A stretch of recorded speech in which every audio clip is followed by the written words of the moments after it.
Thinking of selling your apartment in Manhattan? Here's the truth. One wrong move can cost you tens, if not hundreds of thousands of dollars. I've seen it happen time after time. That's why in this video, I'm breaking down the top 5 mistakes that Manhattan sellers make, ranked from the least damaging to the most critical. And stick with me until the end of this video because the number 1 reason is a deal killer that can sink your sale completely. I'm Dewey Moss. I'm a Manhattan real estate agent who specializes in luxury condos and co-ops, and I help sellers like you position their property to really stand out in the most competitive real estate market in the world. Please take a moment to like, subscribe, and hit that notification button so you can stay up to date on the weekly videos and real estate advice that we're releasing on this channel. And let's get started. Let's start with number 5, and that is ignoring repairs and small updates. Now, in Manhattan real estate, every apartment is sold as is. That's part of the contract, but sellers often wonder, do I really need to replace that cracked tile, or do I need to update that lighting fixture? And the answer is absolutely yes, if you can. Now, Manhattan buyers are already cautious types. They have to jump a lot of hurdles to be able to buy, which of course you've gone through as a buyer yourself. So these little fixes show that the property has been cared for. When they're not done, oftentimes buyers look at something and say, well, what else is wrong? And this huge investment I'm making, will I be better off looking at another apartment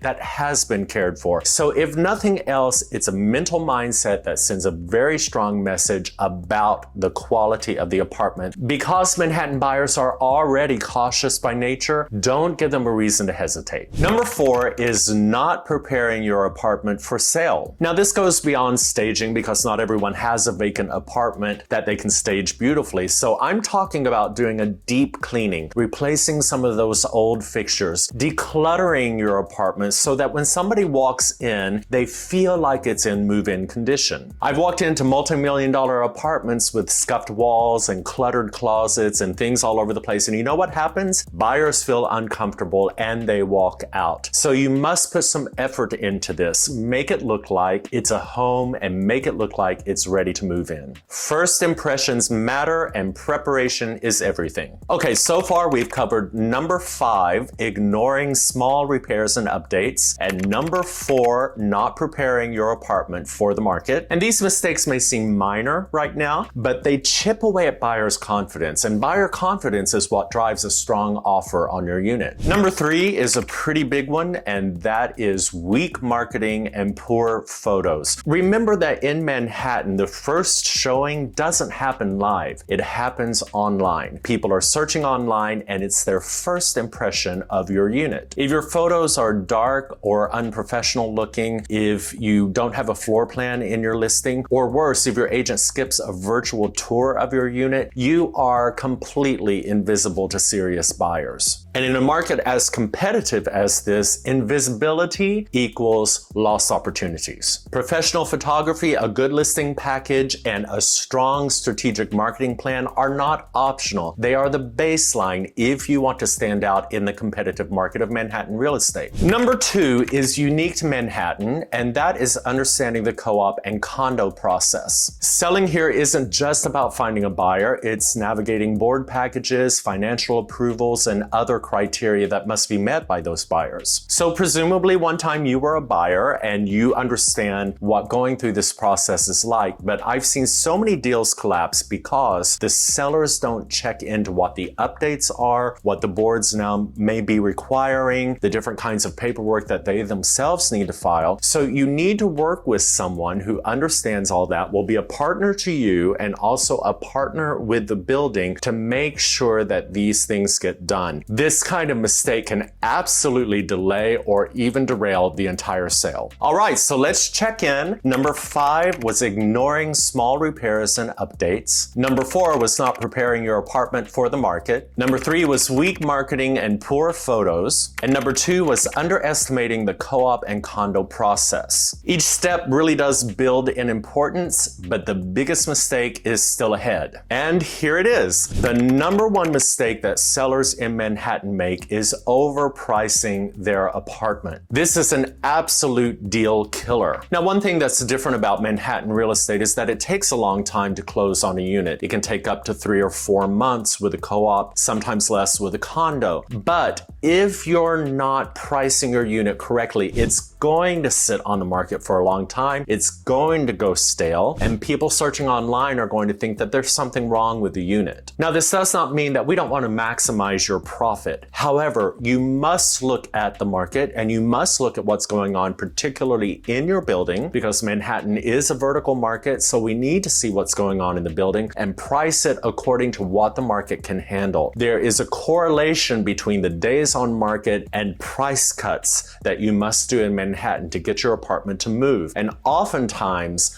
months later, you'll arrive at the price that it should have been in the first place. Again, that doesn't mean that you're not going to be profitable and sell your unit for a great price. It's just that many sellers want to overprice the apartment in the beginning, and that is the #1 mistake that sellers make in the Manhattan real estate market. So let's run through the countdown one more time. Number 5 was ignoring small repairs and updates. Number 4 was not preparing the unit for the market. Number 3 was weak marketing and poor photography. Number 2 was underestimating the co-op and condo processes. And number 1 was overpricing your unit. Avoiding these mistakes will help put you ahead of other sellers and will position your property to stand out in Manhattan's competitive marketplace. I hope you found this video helpful. Please take a moment to like, subscribe, and hit that notification button so that you can stay up to date on the weekly videos that we release about buying and selling in Manhattan. And if you're serious about selling in Manhattan, I've created a seller's guide that walks you through step by step and gives some great advice. All you have to do is check out that link below in the comments for access to that. Again, I'm Dewey Moss. I'm your New York City real estate resource, and I help sellers avoid costly mistakes and sell smarter. Thanks for watching, and I'll see you next time.